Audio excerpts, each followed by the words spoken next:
iyadoo igu tiri hooyo waxbarashada gal kadib ayaan ku celin doonaa.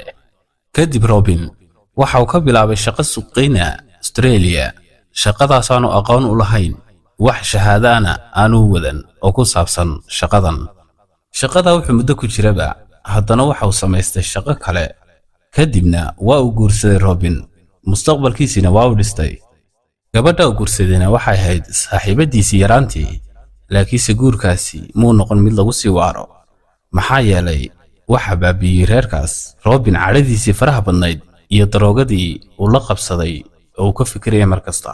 sidaa weliba kumuu joojin isticmaalka maandooriyaha waxa uu isticmaalay qaar naftiisa halis geliyey markii dambe waxaana sabab u ahaa kala tagoodii maandooriyaha uu isticmaalayo. arrinka ayaa qabsaday run ahaantii 23 jir markaan ahaa ayaan guursaday kadibna waan kala tagnay sabab la xidhiidha daroogadan isticmaalayay. anigoo 7 ku jira ayaan tagi jiray baararka oo waqtigayga xagga ku soo qaadan jiray xaaskaygana waqti ma siin jirin. kadibna waan kala tagnay run ahaantii waxaan dareemay in aan nolosha aan ku fashilmay aanan waxba awoodin. run ahaantii anigu xaaskayga si wanaagsan ulama dhaqmin mana ixtiraamin xiriirkii dhexdeena yaalay.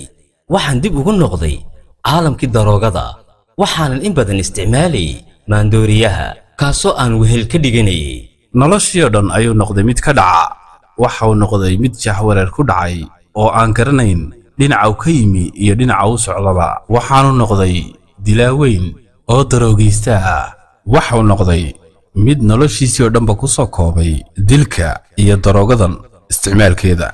waxa uu noqday sidoo kale mid dembiye fara badan gala hoygiisuna uu noqday xabsiyada.